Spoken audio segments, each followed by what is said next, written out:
partons aujourd'hui en mer pour vous parler d'un yokai maritime aux origines qui ne sont pas si surprenantes puisqu'il vient du folklore japonais. Et il se nomme l'Umi-Bozu.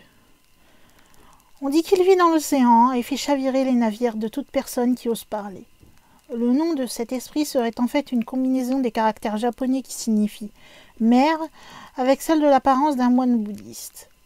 Et il peut être lié au fait que l'on disait que l'Umi-Bozu avait une grosse tête ronde ressemblant à la tête rasée de moines bouddhistes.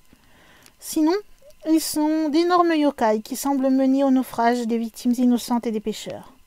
Quand ils attaquent, certains disent qu'ils s'accrochent à la coque d'un navire pour le faire glisser vers le bas, ou qu'ils ont de grands bras étirés qui peuvent tirer un navire par son mât. Dans certaines légendes, ils peuvent être repoussés par la fumée de tabac.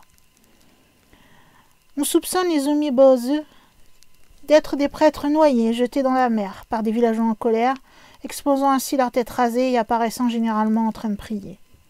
Ils sont aussi signalés comme ayant un torse semblable à un nuage gris et des membres serpentins. D'autres cependant disent que les Umi-Bozu sont des monstres marins qui vivent dans les profondeurs de la mer intérieure de Seto, et que ce sont les géniteurs d'une grande variété de yokai aquatiques. La plupart des chercheurs pensent que les Umi-Bozu sont en malentendu sur un phénomène naturel.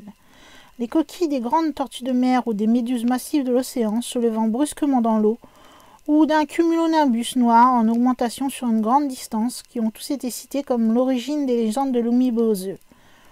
Un candidat plus récent est un phénomène rare appelé vague scélérate, qui est une grande et spontanée onde de surface venant de l'océan, qui se produit très loin dans la mer, presque exactement dans l'ajustement de la description traditionnelle d'un Umi-Bozu.